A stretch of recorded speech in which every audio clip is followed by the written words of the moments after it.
he was in a position to fire all of the DOJ lawyers, 300 of them, that had hounded him out. He did not do that. Obama did that. Biden did that. He did not do that. Obama weaponized the IRS against his, and Trump did not do that.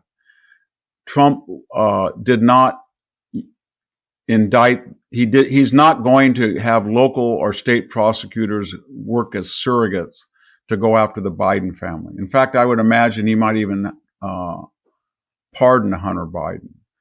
And he's a transactional kind of art of the deal. So with the Europeans and NATO, he talks a tough game, and then he gets them to reluctantly spend $100 billion on arms, and then all of a sudden the Ukraine war during the Biden administration breaks out, and they're much better, because of Trump, they're in a much better position to defend themselves. Of course, they don't give him any credit. So he talks certain ways, but he's been actually criticized on the right for not being more vindictive and for not playing tit for tat.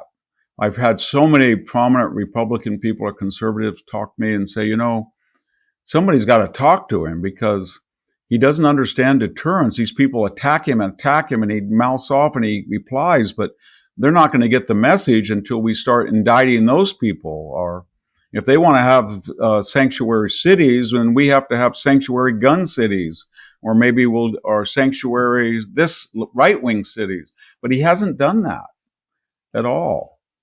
And he will return to Washington, presumably vastly more experienced. He now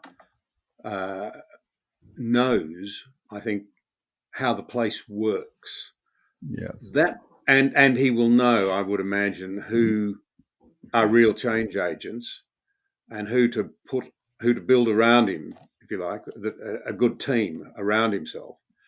That presumably, with a sympathetic House and Congress, as it appears he will have, the cynics might say that'll give him unfettered power. Others might say it will help him govern in a very clean way to respond, let's face it, to Americans' vital concerns. The economy is not doing well for them.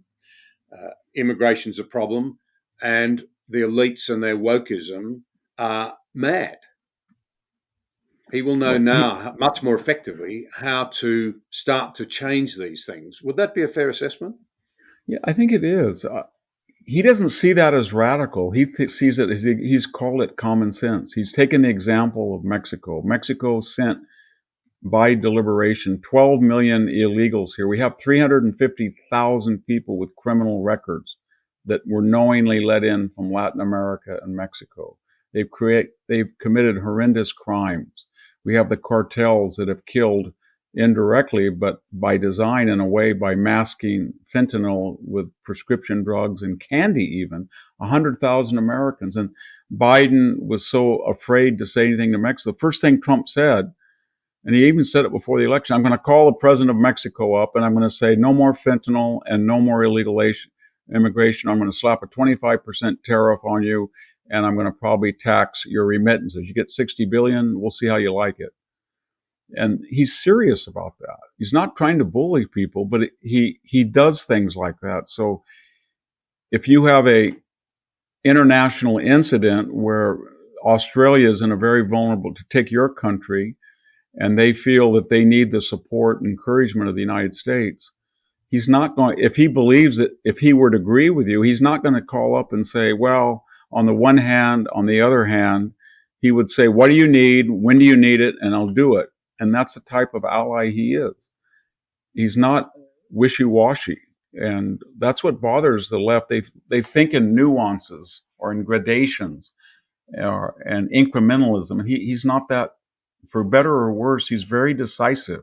He's not reckless, but he's very decisive. And he moves very decisively with China, with Russia, with the radical Islamic world. And if you think what he said he was going to do in 2015, he said he was going to get rid of ISIS. In fact, he used the vulgarity, I'm going to bomb the SHIT out of them. He said he was going to deal with the Iranians who had killed Americans in Iraq. That was Soleimani. He said that he was going to cut off Iran and bankrupt them. He almost did. He would have if they hadn't uplifted the sanctions. All of those things he did. And I was talking to some Israelis, diplomats, and they said, we've had so many sophisticated people who knew the Middle East, and we've asked them for support, and they always give us 1,000 reasons why they couldn't do it. And they were asking me as an American, what is it with your president? He came over here, and our team said to him, we'd like to finally get the embassy in Jerusalem. He said, it always belonged there. And then they said, they keep talking about the Golan Heights, but it's Israeli. He said, yes, it is. That's done. And then they said, when Iran is the cause of all these problems, is there any chance that we could discuss the Iran deal or the $100 billion in oil revenue? He said, they're done. We're out of the Iran deal. We're going to get this. And then they would say things like, the Houthis are terrorists, but no American wants to ruffle their feathers. Well, we'll just call them terrorists.